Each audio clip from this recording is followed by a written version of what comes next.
পুরনো রীতি মেনে আজও 5 রাউন্ড গুলি চালিয়ে পূজার সূচনা হয়। উত্তরপ্রদেশ থেকে এসেছিল ব্যবসা সূত্রে, তারপরেই ব্যবসার সুবিধার্থে ব্রিটিশদের কাছ থেকে জমিদারিত্ব ক্রয় করেন এবং সাধুদের পরামর্শে শুরু হয় দেবী দুর্গার আরাধনা এবং 225 বছরে ঐতিহ্যমণ্ডিত প্রাচীন এই পুজোর সঙ্গে জড়িয়ে রয়েছে এলাকার মানুষের আবেগ। মালদহের হবিবপুরের ভারত বাংলাদেশ সীমান্তের তিলাসন এলাকার সিংহাবাদ জমিদার বাড়ির পুজো। 1947 সালের দেশ বিভাজনের ফলে এই জমিদারি স্টেটের সিংহভাগ অংশ তৎকালীন পূর্ব পাকিস্তানের বর্তমান বাংলাদেশে পড়লেও আজও ভারতীয় ভূখণ্ডের সীমানার কাঁটাতার থেকে 50 মিটার দূরত্বে অবস্থিত বিশাল রায়বাড়ির জমিদার বাড়ি। চলুন দেখে নেব সেই ছবি। আপনারা দেখছেন নিউজ নদিয়া এক্সপ্রেস। চ্যানেলটিকে সাবস্ক্রাইব, লাইক, শেয়ার এবং ফেসবুক পেজটি ফলো করুন আর দেখতে থাকুন নিউজ নদিয়া এক্সপ্রেস।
আমাদের এই পুজো এই বছর 225 বছরের পুজো, যে কারণে সিলভার জুবলি মানাবার একটা ইচ্ছে আছে এবং যে কারণে গোটা মন্দিরে সমস্ত নতুনভাবে পেন্টিং করা হচ্ছে। আর যিনি এই প্রথম শুরু করেছিলেন এই পুজো, তার নাম হচ্ছে অবোধ নারায়ণ রায়। উনি উত্তরপ্রদেশ থেকে বাংলায় আসেন, আসার পরে জমিদারি যখন শুরু করেন তখন ইংরেজ আমল, তখন উনি এই দুর্গাপূজার প্রতিষ্ঠা করেন এবং সেই থেকে আজ 225 বছর ধরে এই পরম্পরা আমাদের চলে আসছে। আমি নবম পুরুষ রাকেশ কুমার রায়। এই পুজোর একটা আভিজাত্য আমি বাবার কাছ থেকে পেয়েছি।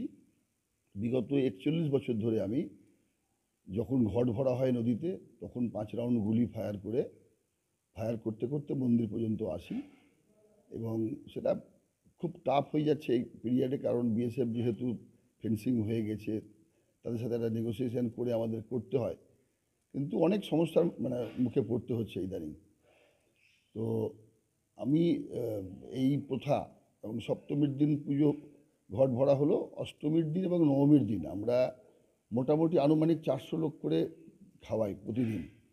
এবং বিয়েতে যেমন কার্ড করা হয়, ঠিক পুজোতেও আমাদের সেভাবে কার্ড করে আমন্ত্রণ জানানো হয় গ্রামবাসীকে প্লাস শহরের বুক থেকে যারা আসেন তাদেরকেও, এবং টিভি পেপারে পরিষ্কার জানিয়ে দিই যারা নিমন্ত্রণ পাননি তারাও কিন্তু নিজের ইচ্ছা মতো এখানে আসতে পারেন, কারণ দুপুরে অন্নভোগের ব্যবস্থা তাদের জন্য প্রতিদিনই এক্সট্রা 100 জনের ব্যবস্থা থাকে। বাড়ির সামনেই পূর্ণভবা নদী, এই নদীটাই পরবর্তী ক্ষেত্রে 15ই আগস্টের জায়গা 18 তারিখে আমাদের স্বাধীনতা পাই, আমরা 3 দিনের জন্য পাকিস্তানি ছিলাম। তো এই নদী থেকেই ডিমার্কেশন করা হয়, অর্ধেক নদী বাংলাদেশের আন্ডারে বর্তমানে, অর্ধেক ইন্ডিয়ার আন্ডারে। ওই নদীতেই কলস স্থাপন করা হয়, 4টে ঘট একসাথে ভরে 4জন পুরোহিতের মাধ্যমে নিয়ে আসা হয়, ঢাক ঢোল যা মানে পুজোর সামগ্রী সব কিছু নিয়ে, এবং এখানে কলাবউর পুজো হয়, প্লাস আমাদের কুলদেবী যিনি আছেন উনিও দুর্গা মা, ওনারও পুজো হয়, একসাথেই এই 4 দিন পুজো চলে। আর প্রতিমার আমাদের শুরু হয় সেটা হচ্ছে রথের দিন, প্রথম রথের দিন প্রথম গাড়ি দিয়ে বাঁধন হয়ে চালিতে প্রথম মাটি পড়ে, এবং তারপর থেকে 5টা ট্রিপে এই সম্পূর্ণ মূর্তি সম্পন্ন হয়। চক্ষুদানের মহালয়ার দিন আগের দিন, মহালয়ার আগের দিন কালীগড়রা আসেন 4জন 5জন, এসে সেদিন কমপ্লিট রং পেন্টিং করে মায়ের চক্ষুদান রাত্রি 1টার মধ্যে কমপ্লিট করে, ভোর 4টা 4:30 থেকে মহালয়া আমাদের শুরু হয়ে যায়। সপ্তমীর দিন সকালবেলা 7টার সময়, মানে সেটা বিধি অনুসারে, কোনো দিন কোনো সময় 6:30 হয়, কোনো সময় 7টায় হয়, কোনো সময় 7:30টায় হয়, যেটা লগ্ন থাকে সেই হিসাবে। যে সময় 71-এর যুদ্ধের সময় তো প্রচুর বাংলাদেশি সে সময় আসতো এখানে, তারপরও আসতো, কিন্তু এখন ফেন্স হয়ে যাওয়াতে এটা সম্ভব হচ্ছে না। তবে কালী পুজোতে তাদের একটা মানে পাঠায় যে না, আমাদের সন্দেশ, আমরা যেহেতু এই পুজোটাকে নিয়ে বাংলাদেশের সামনের 7টা 8টা গ্রাম, আমাদের যেগুলো সম্পত্তি বাংলাদেশে চলে গেছে, তারা আমাদের প্রজা ছিলেন, তারা এখনও আগ্রহী মানে পুজোতে অংশগ্রহণ করার জন্য, কিন্তু দুর্ভাগ্য যে এখন সেটা সম্ভব হয়ে ওঠে না। তবে আগে ওনারা আসতেন, ভোগ খেয়ে যেতেন। জাস্ট এখান থেকে মাত্র 400 গজ দূরে সীমানা, আমার বাড়ি থেকে 2 মিনিট লাগে না হেঁটে যেতে, নদী বাউন্ডারি, এভাবেই চলে আসছে পরম্পরা আমাদের। এবছরের পুজো আমি নবম পুরুষ রাকেশ কুমার রায়, ডাকনাম পাপ্পু, এই নামে সবাই চেনে। রায়বাড়ির পুজো। নমস্কার।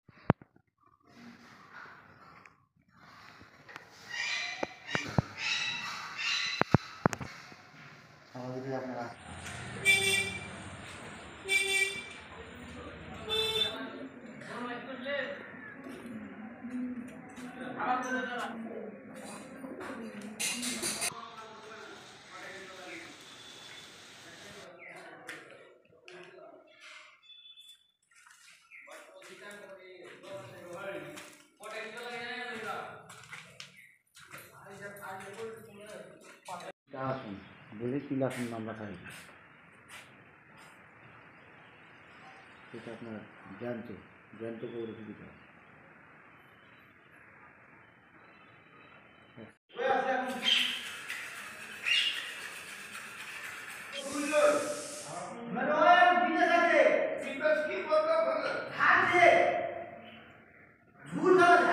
যা দেখে আসছি আমরা ছোটো থেকে, আমাদের গ্রামের বাসিন্দা আমরা, তো আমরা যা দেখে আসছি, আমরা আগে ছোটো থাকতে যা দেখেছি তা এখনও দেখছি। তো আমরা এই রাজবাড়ির এই মন্দিরের কাজ আমরা বছর বছর করি, আমরা রাজমিস্ত্রি, রং করা থেকে আরও সমস্ত কাজ করা থেকে রাজবাড়ির কাজ আমরাই করি, বছর বছর করি।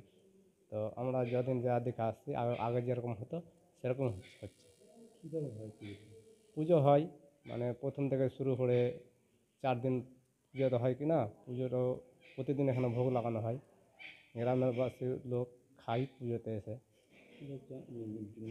জল ভরতে এগুলি খাওয়া যায় আমাদের আমাদের এখানে যে পাপ্পু রায় এখন জমিদার, তাই রাকেশ কুমার রায় ওর নাম। তো যেদিন ঘট ভরতে যাবে সেদিন এই বাংলাদেশ বর্ডার আছে না, ওর বর্ডারের নদীতে জল ভরে নিয়ে আসে, ওখানে গুলি ফ্রাই করে জলটা ভরে নিয়ে আসা হয়, ঘট ভরে নিয়ে আসা হয়।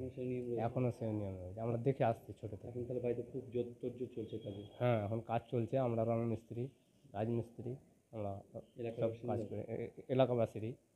আমরা এই যে বাড়ির রং চলছে, রং করছি আমরা। এই পুজো থেকে বাইরে আমার নাম নিত্যস রায়। কোন এলাকায় পুজোটা হয়? এটা তিলাসন, গ্রাম তিলাসন। কোন বাড়ির পুজো? রাজবাড়ি। আগে যা দেখেছি তা এখনো দেখে আসছি, আপনার বহুত পুরোনো পূজা এটা। তিলাসনে রাজবাড়ি। আপনার মোটামুটি গ্রামে কোনো পূজা ছিল না, একটাই পূজা ছিল, রাজবাড়ি পুজো। এটাই আগাগোড়া দেখে আসছি আপনার। মোটামুটি আগাগোড়ায় তিথি চলে আসছে। সকালবেলা নিয়ে যায় 7 রাউন্ড ফায়ার করে দুর্গা মায়ের ঘট ভরে দিয়ে তারপর আসে। এখনো সেই নিয়ম রয়েছে? এখনও সেই নিয়ম চলে আসছে আপনার। পুজোতে কোনো খামতি থাকে না, পুজোতে আপনার কোনো খামতি থাকে না। প্লাস রাজবাড়িতে গোটা গ্রামকে খাওয়ানো হয়। এখনো সেই নিয়ম এখনও সেই আগে যে নিয়ম ছিল এখনও সেই নিয়ম চলে আসছে আপনার।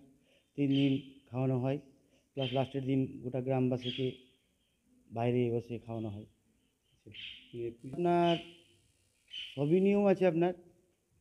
এখানে প্রতিদিনই ভোগ লাগে, গ্রামবাসীকে বাইরে থেকেও আসে লোক।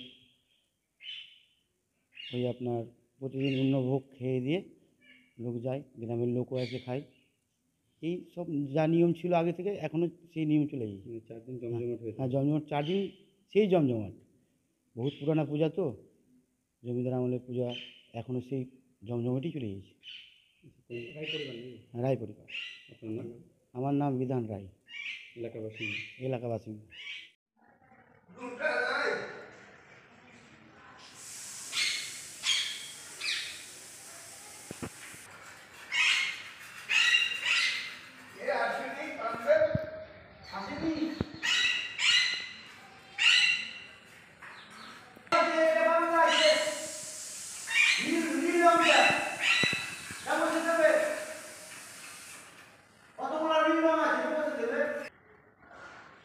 আমার গাড়ি বাড়লো